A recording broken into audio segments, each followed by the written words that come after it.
তাদের যুব আন্দোলন শেখায়নি, ছাত্র আন্দোলন শেখায়নি। কি শিখিয়েছে?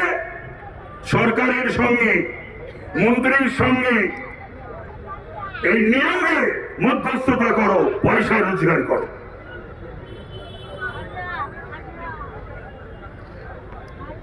শেখ শাহজাহানের হাতে বাংলাটাকে তুলে দিয়েছে, শওকতদের হাতে বাংলাটাকে তুলে দিয়েছে, জাহাঙ্গীরদের হাতে বাংলাটাকে তুলে দিয়েছে। আর বীরভূগা বসুন্ধরা, বীরভূম রবীন্দ্রনাথের বোলপুর শান্তিনিকেতন, সেটা তুলে দিয়েছে কেষ্টমণ্ডলদের হাতে। শিক্ষিত মানুষের, রাজনৈতিক সচেতন মানুষের, শান্তিকামী মানুষের, তোলাবাজদের হাতে বাংলা, খুনিদের হাতে বাংলা, রেপিস্টদের হাতে বাংলা।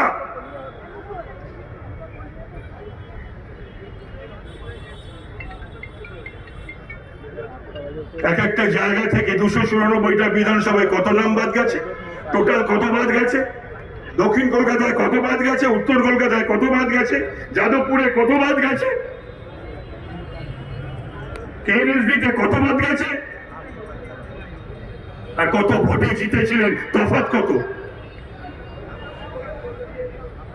দুর্বৃত্ত রাজ, দুর্নীতি রাজ আর পুলিশের রাজ, এই ত্রাসপাশে ছটফট করছে বাঙালি, বাংলার বাসিন্দারা।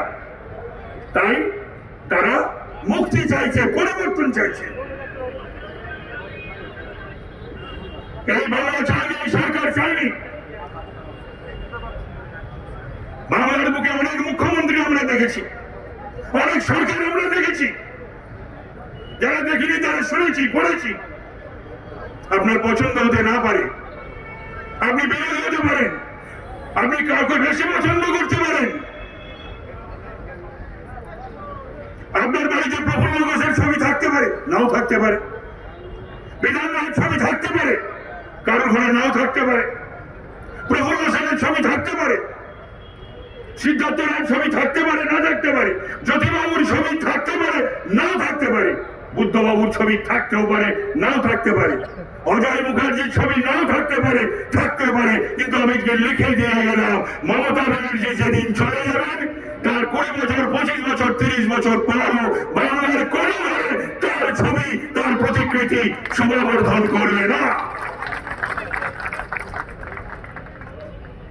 তার কারণ, প্রতিটি আপনার মামুনের অত্যাচারের ঘটনাকে আপনি ছোট ঘটনা বলে কাটিয়েছেন।